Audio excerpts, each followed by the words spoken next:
नगर परिषद नगरपंचायतींच्या निवडणुकीच्या निकालाला आता अवघे 6 दिवस या ठिकाणी शिल्लक राहिलेले आहे.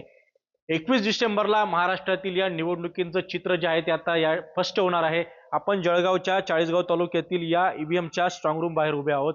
खरं तर प्रशासकीय इमारत जी आहे त्या ठिकाणी हा स्ट्रॉंग रूम उभारण्यात आलेला आहे आणि अतिशय बंदिस्त असा हा स्ट्रॉंग रूम आहे आणि या ठिकाणी आपण बघू शकतो की कडेकोट असा पहारा जो आहे तो या ठिकाणी लावण्यात आलेला आहे.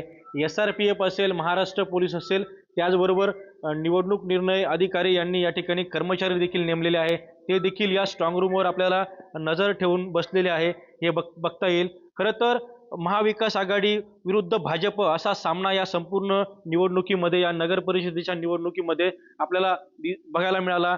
चाळीसगाव नगर परिषद 21 डिसेंबरला कोणाच्या हातात जाणार, आता हीच उत्सुकता सर्वांना त्या ठिकाणी लागलेली आहे.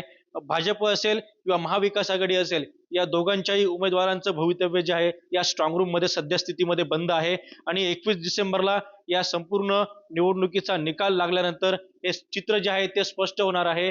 भाजप आमदार मंगेश चव्हाण यांच्या पत्नी प्रतिभा चव्हाण, त्याचबरोबर दिवंगत माजी आमदार राजू देशमुख यांच्या पत्नी यांच्यामध्ये खरं तर प्रमुख लढत झालेली होती आणि आता नेमकं नगराध्यक्ष कोण होतं आणि भाजपचे किती नगरसेवक निवडून येतात किंवा शहर विकास आघाडीचे किती नगरसेवक निवडून येतात, हे चित्र आता 21 डिसेंबरला या ठिकाणी स्पष्ट होणार आहे. मात्र ईव्हीएम स्ट्रॉंग रूम बाहेर सध्या आपल्याला शांतता बघायला मिळत आहे. चमचन कुमार, TVN मराठी, चाळीसगाव जळगाव.